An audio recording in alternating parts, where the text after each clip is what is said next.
கோவை அரசூர் பகுதியில் உள்ள கேபிஆர் கலை அறிவியல் மற்றும் ஆராய்ச்சி கல்லூரியில் 12ஆம் வகுப்பு பள்ளி மாணவர்களின் தொழில்நுட்ப திறன்களை மேம்படுத்தும் நோக்கில் கோடு ஸ்டாம் 2026 என்னும் தலைப்பில் பைத்தான் கோடிங் பூட் கேம்ப் நிகழ்ச்சி நடைபெற்றது.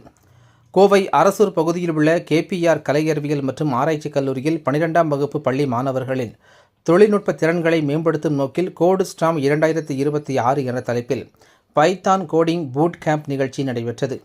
நிகழ்வின் தொடக்க நாளில் கல்லூரியின் முதல்வர் முனைவர் கீதா இத்தகைய பைத்தான் பூட் கேம்ப் மாணவர்களின் எதிர்கால தொழில் வாய்ப்புகளை மேம்படுத்துவதிலும் புதிய தொழில்நுட்ப உலகில் தன்னம்பிக்கையுடன் முன்னேறுவதிலும் மிக முக்கிய பங்கு வகிக்கும் என வலியுறுத்தி மாணவர்களை ஊக்கப்படுத்தினார். மேலும் இந்நிகழ்வில் 10க்கும் மேற்பட்ட துறை சார்ந்த வல்லுநர்கள் கலந்து கொண்டு பயிற்சி வழங்கினர். இந்நிகழ்ச்சியை கணினி அறிவியல் புல முதன்மையர் முனைவர் ரஞ்சிதா குமாரி மற்றும் முதுகலை தரவு அறிவியல் துறை தலைவர் முனைவர் சித்ரா ஆகியோர் ஒருங்கிணைத்தனர். இப்பயிற்சி முகாமில் 100க்கும் மேற்பட்ட மாணவர்கள் கலந்து கொண்டு பயனடைந்தனர் என்பது குறிப்பிடத்தக்கது.